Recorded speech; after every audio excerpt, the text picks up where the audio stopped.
the question remains. I've asked it already once this week during the teachings. What is love? We are in a series of studies called The Fundamentals of Spiritual Life. That is our teachings for the last several weeks have been on love, and what love is. I began with what is the righteousness of God, and understanding the righteousness of God, because the righteousness of God would show us the very center and standard for love, and of course we know that standard is God. A love that is unconditional. He loves us regardless of what we do. Now that doesn't mean that He won't allow us to go into eternity lost, because He loved us so much that He sent His Son Jesus Christ to go to the cross and die there for you, so you don't have to experience that. But if you choose to do that, then that's your choice. So usually when I ask that question, people will refer to the 13th chapter, 1 Corinthians, and say, well, there you go. That's what love is. And I say, no, the truth is, it's a wonderful manifestation of the work of love. But what is love?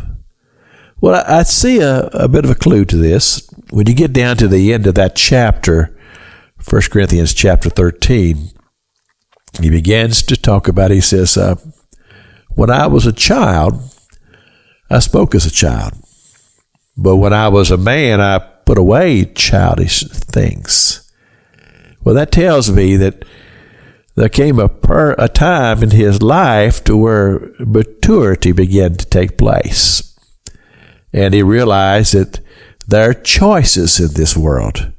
People make choices all the time.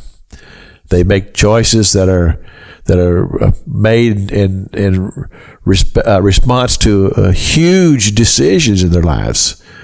Oftentimes we make good choices. Sometimes we make bad choices. But many times those choices affect things for the rest of our lives.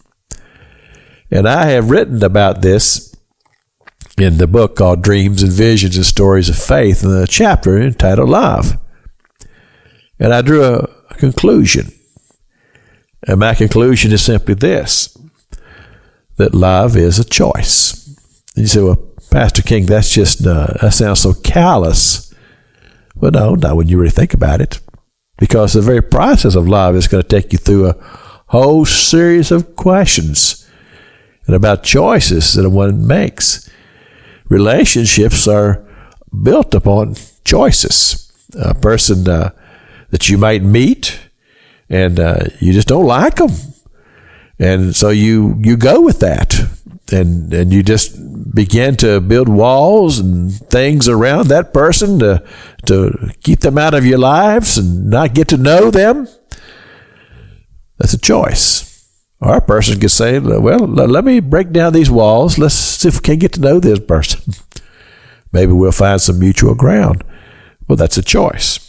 You meet somebody and you're attracted to that person. You like that person. You choose to make it a little bit more inviting as far as giving it time to develop. Well, that's a choice. Life is about choices. And as the Apostle Paul says, that when I became a man, I became mature, that I was better able to make good choices. And that's why I'm saying that love, to choose to love, that's a choice. It's Pastor Jack King with the gospel on the radio broadcast.